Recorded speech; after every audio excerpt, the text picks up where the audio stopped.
I've seen that you have your clothes and you're wearing your sweater blessed as fuck and you have other people wearing it too. So is that clothing wear, is that come for people of all shapes and sizes? Yeah, I got BlessedAF merch. It's the official BlessedAF site is up. I've been selling BlessedAF merch. I think I made my first denim hat like this, but the Mm-hmm. logo was different. Mm. I think I made my first denim hat in like 2009, and I had a joke for it. You know, I do a joke about my hood cousin. She just got saved. She only been saved for like a week. And I was like, "How you doing?" She just was happy to talk church, but she didn't know how to talk church. Yeah. How you doing, Tamika? She's like, "Shit, blessed as fuck." Like, what's wrong? But like, that's like what I believe, and I think if you're awake and you're alive, you are blessed as fuck. Yeah. But like, Yeah. it also means a lot of different. That's why I put the AF. It's like it's whatever. I just put two letters on the shirt. Whatever's in your dirty ass mind goes behind those letters because people get mad at me. I had a lady at the airport was just like, "You shouldn't have that on the shirt," like a TSA agent lady, and I was like, "What did it say on my shirt?" I had the big blessed AF. Yeah, yeah.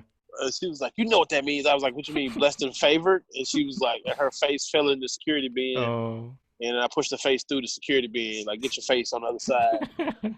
So it's like, it could be whatever you, however you feel, like Yeah. blessed and fortunate, blessed and funny, blessed and fearless, Hmm. you know what I'm saying? Mm.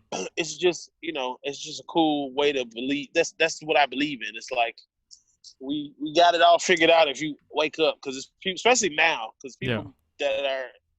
people that are not here today, they were here yesterday. So and that my new ones are reversed. You see, this one is reversed. You can see it, so you can see it in the mirror, so you can know you blessed as fuck. Like, Mm-hmm. people's like, "This is Hmm. backwards." I'm like, "No, it's not for you. It's for me." So Oh, okay. yeah, it's just like self motivation, man. You need it. You got to find that shit in yourself a lot of times. And Hmm. it's kind of tough too sometimes, but it's like when you do, you know what you got. You got strength in yourself, and Yeah. especially with a supportive team, like a lot. And I got single AF too now, single AF and married AF Mm-hmm. and pregnant AF. Okay. I gotta get one of those shirts, man. I'll go on your website and buy a shirt or two. You married or you single? What I'm are actually you? single. Okay, I saw that shirt you have on. I thought for sure that that Joel was in the husband game. That is definitely a husband AF shirt. It's a so I have a for the listeners. I have a pink shirt. It's a colored pink shirt, but It's a pink polo shirt, pink yeah. collared polo shirt. That's a daddish kind of husbandish, and it's just it's just me assuming. One of my favorite skits that you've done, I mean, people can see it on YouTube. It was maybe about a decade ago, but I remember it when it first came out. And it was hilarious. Was your Ruben Studdard impersonation, and Oh I man, and I see now on your like Instagram, you use photos of it as a meme, like that exact impersonation. So I'm yeah. curious, and it's such a famous, actually, a skit. Uh, um, I'm just curious, has Ruben Studdard ever reached out to you and like, hey man, like, He hasn't reached out, but you probably can find this footage. Jack Thriller, who does This Is 50, he had a This Is 50 episode. He had Ruben Studdard on there. He was like, "Yo, my man Ronnie Jordan does a joke about you," and he cuts to the joke in the bit, and then he cuts to Ruben and say, "Yo, I heard people told me about him, and I'm looking for you, Ronnie." Yeah, he's like threatening me on tape, and I was like, "Yes," but I think I met him before. Like, he was cool as hell. He's still out here, man. That joke that was one of my bits. I came up with that joke when he was on American Idol. That had to be like yeah, 2003. yeah, And I was riding out of town with JJ. You had him on here, JJ from the SIP. JJ, yeah, awesome guy. So I remember riding to Birmingham with JJ, and I just Hmm. remember I could feel like my hair growing out of my head, and I just did. And I was just looking at him. I was like, "Why the fuck does Ruben? Why he don't never smile?" And I kept doing that shit. So he was like, "Why you never smile?" And JJ was laughing, and I tried it. I think I said it, but I had the actual hat Hmm. he was wearing, like an apple top hat. Hmm. And I did it that night in Birmingham, and that shit killed. So I was like, I'm keeping this shit.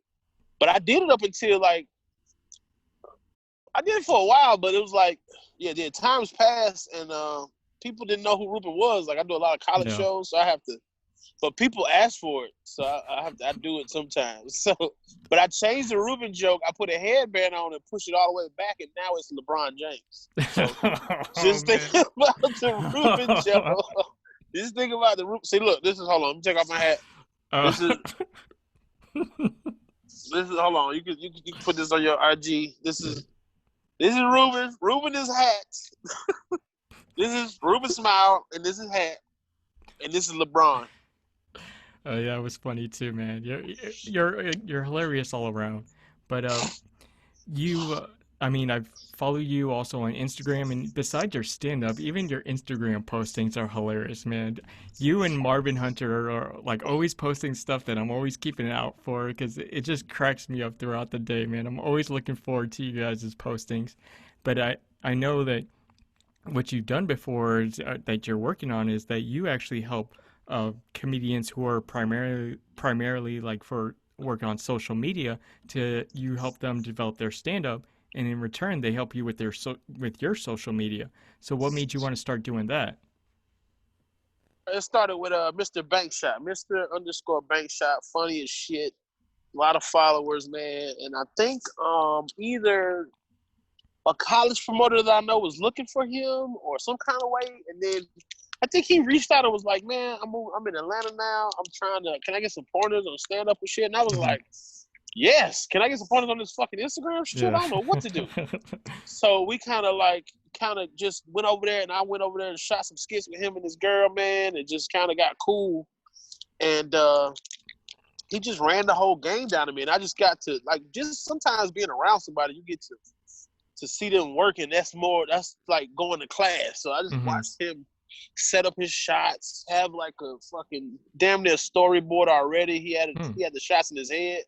Like Mr. Bankshot is probably gonna direct something for me soon, like a feature length or a short or something, because his eye is really very dope, and he does parodies easy, and that's the hard shit to do. Like parodies is hard to do, so just kind of like forging that relationship with him. It was cool. Then I got cool with like Robbie World, Jacob Berger, like a couple of those big guys, because I found out when the point I was gonna try to make was when social media became the shit, all the older comics started hating on it. Like, this shit's stupid. These ain't no real fucking comedians. And I watch a couple of social media comedians take a comedy show for like a lot of money, and they didn't have no fucking jokes. So like your name is shit after that. Like, say if you take $8,000 to do a show and you got 15 minutes, and it's like college kids like, what the fuck? You're not funny like you was on Twitter or Instagram.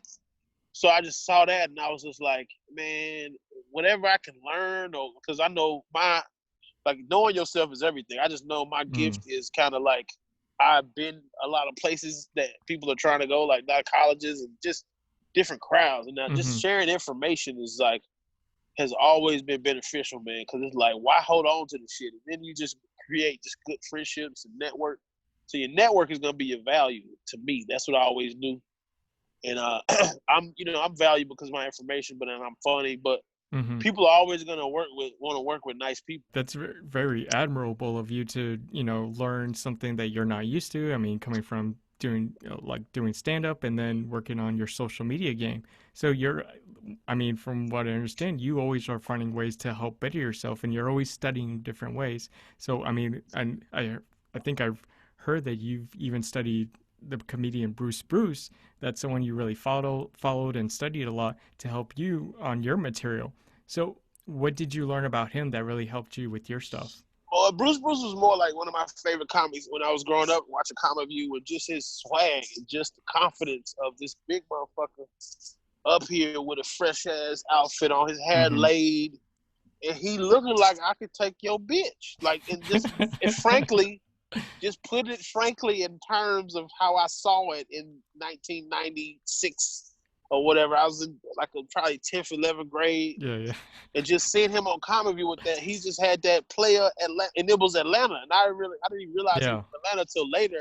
Oh, okay. But I was like, he sound like my uncles. Like, it don't matter what you look like. It's what's coming out your mouth, man. It's like, that's what makes you attractive, your brain. You know what I mean? So it's like, I've seen gorgeous women throw themselves at Bruce. Like, he come in the room, it's the energy shift. Motherfuckers like, oh my God. Like, he's like the god of Atlanta. Like, he's from the Bluff. Like, that movie Snow on the Bluff, that's Bruce Hood. So hey, the ladies love Bruce, man. Like, ladies love Bruce. And then like Lavell Crawford.